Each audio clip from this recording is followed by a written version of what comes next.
Hello, good day viewers. Here is the continuation of our lesson on how to find the inverse Laplace transform of some functions. Here we are asked to find the inverse Laplace transform of 8 over x to the power of 4. We don't have any function in this form from those we have driven initially, but we have learned that the Laplace transform of t to the power of n is the same thing as n factorial all over s to the power of n plus 1. Hence, we can transform this function in such a way it will correspond to this side. Therefore, we say this is equal to the inverse Laplace transform of 8 over s to the power of 3 plus 1. In this case, the numerator has to be 3 factorial, but 3 factorial is 6, not 8. Hence, we can factor out 8, and this is equal to 8. The inverse Laplace transform of 1 over s to the power of 3 plus 1. We're supposed to have 1 here because we have already factored 8 out. But I can write 3 factorial in order to make the equation balance. In such case, to compensate this 3 factorial, we have to divide the function by 3 factorial. So we have 3 factorial here. Hence, we can say this is t to the power of 3. This is equal to 8 over 3 factorial, which is 6, times this is t to the power of 3.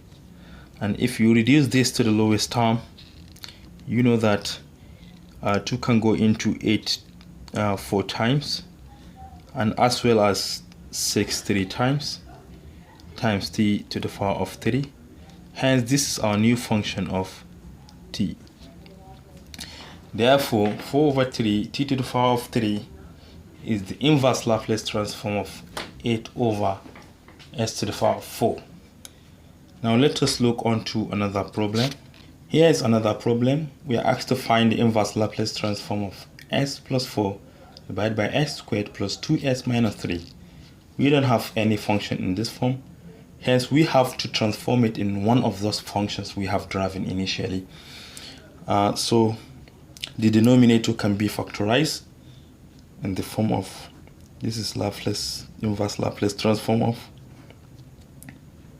s plus 4 over, we have 2 brackets, we have s, and we have minus 1, and we have plus 3, because negative 1 times 3 is the same thing as negative 3, and negative 1 plus positive 3 is positive 2. So we cannot solve this directly. We have to reduce it into partial fraction, which is equal to, we have 2 fractions. The denominator for the first fraction is s minus 1, which is this, and the denominator for the second fraction is s plus 3. Using cover-up method, we want to transform this into 0. Hence, s has to be equal to 1 for this to be equal to 0. And we are going to substitute it back into this, which is going to make it 1 plus 3, which is equal to 4. And for the numerator, we are going to substitute the 1 here. We have 1 plus 4, which is 5.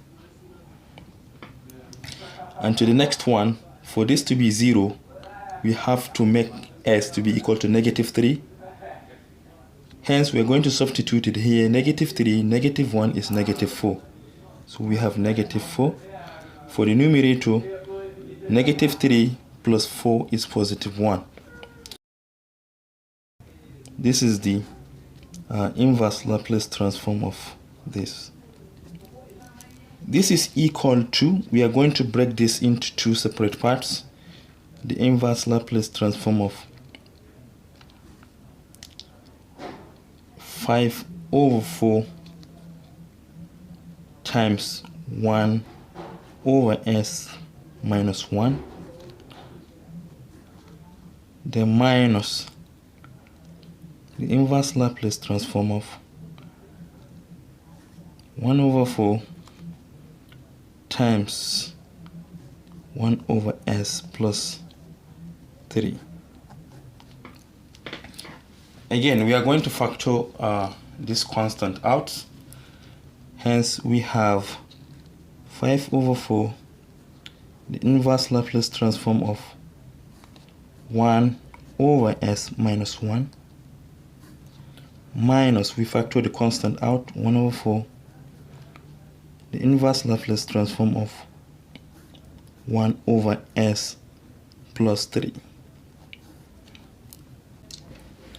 Remember, if you take the Laplace transform of exponential at, you're going to obtain 1 over s minus a. Hence, we can apply the same thing here. If you take the inverse Laplace transform of this, where 1 is equal to a, you're going to obtain, this is 5 over 4 exponential at, but our a is 1, so we have t. Then minus 1 over 4. Here we have positive sign instead of negative sign.